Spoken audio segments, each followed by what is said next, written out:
Pouvez-vous nous parler un petit peu du plan d'urgence? Oui, absolument. La Ville de Passepébiac vient tout juste, là, le 9 novembre, de déposer son premier plan d'urgence à vie, parce qu'on n'a jamais vu d'autre avant ça. Il y a eu plusieurs tentatives, mais ça ne s'est jamais réalisé. Donc, le premier plan d'urgence a été réalisé. Il y a des investissements qui ont été faits aussi au niveau, premièrement avec la MRC pour la question d'alerte pour les citoyens au niveau soit par cellulaire ou par la ligne Dieu ou par courriel ou autre, là, pour n'importe quelle alerte. Là. Mais aussi, il y a eu un travail qui a été fait pour dénombrer le nombre de gens qui ont des poêles à bois ou des foyers, des gens qui ont des génératrices, les gens qui sont démunis, qui ont une mobilité réduite ou qui ont des problèmes respiratoires ou autres, donc qui sont médicamentés. Ça, c'est important qu'on sache qui, en Passepébiac, où qui a ces gens-là. Il y a une installation qui va se faire sous peu, là, avant les fêtes, d'une installation pour recevoir une grosse génératrice pour que la Ville de Passepébiac soit le centre de coordonnement, de coordination, pour, si jamais il arriverait une mesure d'urgence à appliquer.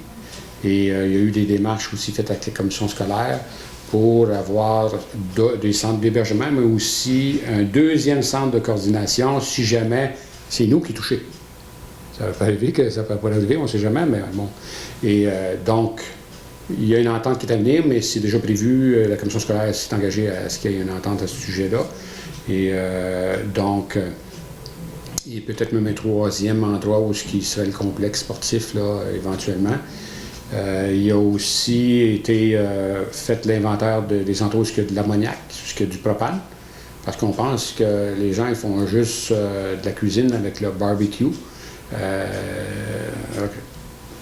Le propane, mais en fait, il y a quelques citoyens à Passepébiac qui chauffent au propane, qui cuisinent au propane directement dans la maison. Donc, ça, c'est important de savoir pour les services d'urgence, s'ils ont à intervenir à un endroit. Et naturellement, avec ça, il y a des trousses de premiers soins qui vont être achetées, soit pour enfants, pour femmes, pour hommes, parce que pas nécessairement toujours juste unisexe, parce que s'il arrive une urgence, une journée, on comprend qu'il y a certains besoins pour les dames. Donc, ça va être toutes des trousses qui vont être préparées pour ça. Et aussi, tout est mis en place, des systèmes de communication, chacun des rôles de chacune des personnes dans ce plan-là pour aider justement à bien intervenir au bon moment lorsque ça arrive. Puis, on a prévu que l'an prochain, d'ici un an, on va faire quand même un test.